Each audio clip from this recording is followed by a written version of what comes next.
بسم اللہ الرحمن الرحیم۔ تمام ناظرین کو سجاد مصطفیٰ سپیک چینل پر خوش آمدید۔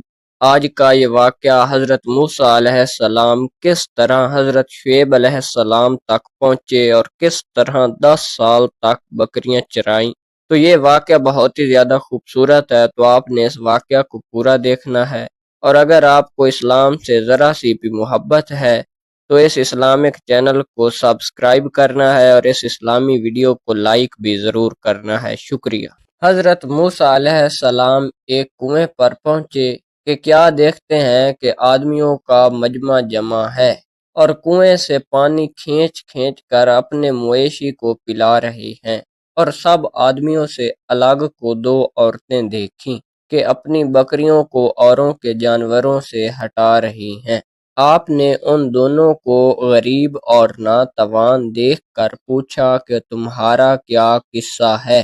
وہ بولیں، جب تک یہ سب پانی پلا کر چلے نہیں جاتے ہم پانی نہیں پلا سکتے، اور ہمارا باپ بہت بوڑھا آدمی ہے، اس لیے مجبوری میں ہم کو آنا پڑتا ہے۔ آپ کو ان کی بے کسی پر رحم آیا اور آپ نے پانی نکال کر ان کے جانوروں کو پلا دیا، اور ایک طرف سائے میں آ بیٹھے اور حق تعالیٰ سے عرض کیا کہ جو کوئی کھانے کی خیر و برکت کی چیز عطا ہو تو مجھ کو اس کی حاجت ہے۔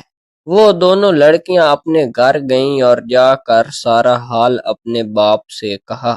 پھر ان کی بھیجی ہوئی ایک لڑکی موسیٰ علیہ السلام کے پاس شرم و حیا کے ساتھ آئی اور کہنے لگی کہ میرا باپ آپ کو بلاتا ہے تاکہ آپ کے پانی پلانے کا کچھ صلہ دے۔ غرض موسیٰ علیہ السلام ان کے پاس آئے اور کہتے ہیں کہ یہ بزرگ حضرت شعیب علیہ السلام تھے، اور آ کر سارا قصہ بیان کیا۔ انہوں نے تسلی دی اور فرمایا، اب مت ڈرو، ان ظالموں سے تم بچ گئے ہو۔ ایک لڑکی بولی، ابا ان کو بکریاں چرانے پر نوکر رکھ لو۔ نوکری کے لیے ایسا شخص ہوتا ہے جو طاقتور ہو اور دیانت دار ہو، اور یہ ایسے ہی معلوم ہوتے ہیں۔ ان بزرگ نے ان سے کہا کہ میں تمہارے ساتھ ان میں سے ایک لڑکی کی شادی کرنا چاہتا ہوں، بشرط یہ کہ 8 سال تک میری نوکری کرو، یعنی یہی مہر ہے، اور اگر 10 سال پورے کر دو تو تمہاری خوشی اور تمہارا احسان، اور میں نوکری میں زیادہ اور سخت کام لینا بھی نہیں چاہتا۔ انشاءاللہ تعالیٰ تم مجھ کو خوش معاملہ پاؤ گے۔ حضرت موسیٰ علیہ السلام بولے، بہتر، ہمارے اور آپ کے درمیان میں یہ معاہدہ ہو چکا، اب جون سی مدت پوری کر دوں گا، مجھ پر کچھ جبر نہ ہوگا، اور جو کچھ ہم گفتگو کر رہے ہیں اس کی پختگی اور تکمیل سب اللہ کے سپرد۔ القصہ، جب حسب قرارداد باہمی، ادھر سے نکاح کا وعدہ، ادھر سے میعاد معین تک بکریاں چرانے کا وعدہ پورا ہو گیا، موسیٰ علیہ السلام میعاد پوری کر کے اپنی بیوی کو رخصت کرا کر ہمراہ لے آئے۔ مصر کو جاتا ہوں، اور خیال کیا کہ اب وہ قصہ سراغ رسانی قتل کا رفع تو گزشتہ ہو گیا ہوگا، یا کسی اور جگہ کے ارادے سے چلے۔ سفر میں کوہ طور کی برابر پہنچ کر راستہ بھول گئے اور سردی کی بھی شدت ہوئی۔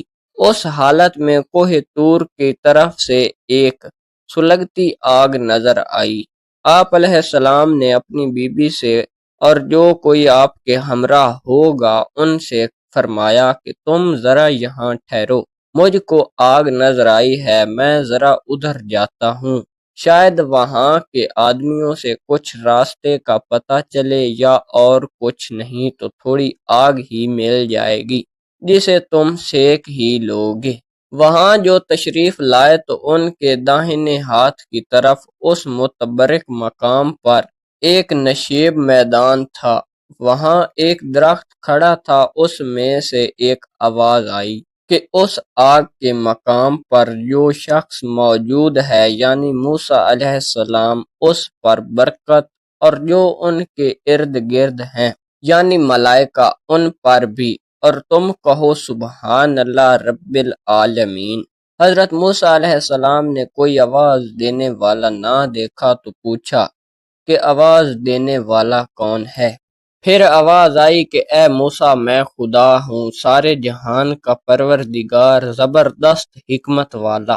اپنی جوتیاں نکال ڈالو، تم ایک پاک میدان میں ہو، اور میں نے تم کو نبوت کے واسطے منتخب کیا ہے، سو تم جو کچھ میں وحی کروں اس کو سنو۔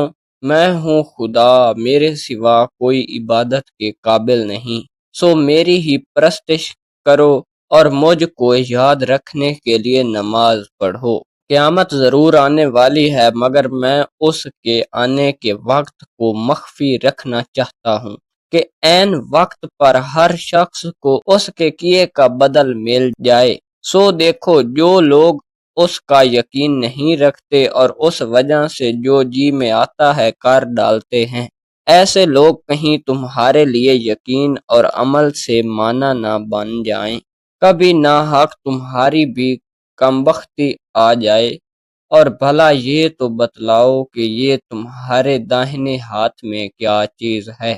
موسیٰ علیہ السلام نے تسلی پا کر خوشی میں کہا کہ یہ میرا عصا ہے، کبھی اس کا سہارا لیتا ہوں، کبھی اس سے بکریوں کے لیے پتے جھاڑتا ہوں، اور بھی اس میں کئی طرح کے کام نکالتے ہیں۔ اس وقت حکم ہوا، ذرا اپنا یہ عصا زمین پر توڑ ڈالو۔ ڈالتے ہی کیا دیکھتے ہیں کہ ایک تیز اور سبک روح سانپ کی طرح وہ عصا لگا، چاروں طرف ہلنے اور دوڑنے۔ موسیٰ علیہ السلام پر طبی خوف طاری ہوا اور اس جگہ سے پیٹھ پھیر کر چلے، اور پھر ادھر مڑ کر نہیں دیکھا۔ تسلی امیز آواز آئی، اے موسیٰ، آگے آؤ، ڈرو مت، تم کو امن و اطمینان ہے، تم بے تکلف اس کو پکڑ لو، ہم اس کو پھر اصلی حالت پر کر دیں گے، اور تم تو پیغمبر ہو۔ اس سے آگے کا واقعہ آپ اگلی ویڈیو میں دیکھ سکیں گے، تو اس کے لیے چینل کو سبسکرائب ضرور کر لیں۔ شکریہ۔